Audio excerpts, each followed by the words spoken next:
Now, heat can make you very uncomfortable. There are a few things that you can do to make life a little easier. One of the easiest ways to cool off this time of the year is the addition of a ceiling fan to a room. Even if you have air conditioning, the constant moving air generated by a ceiling fan will make it feel cooler than it actually is.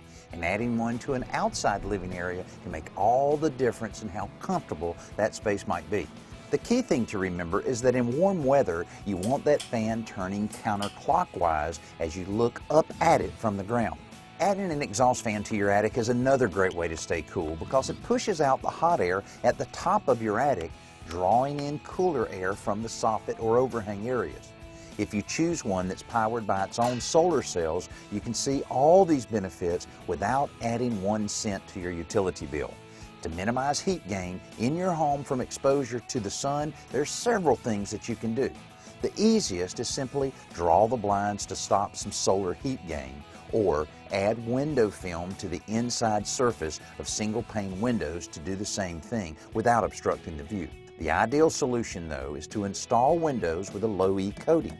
This coating filters the sunlight, letting in visible light while it blocks UV rays, so you not only keep the inside cooler, you protect your furnishings from fading as well.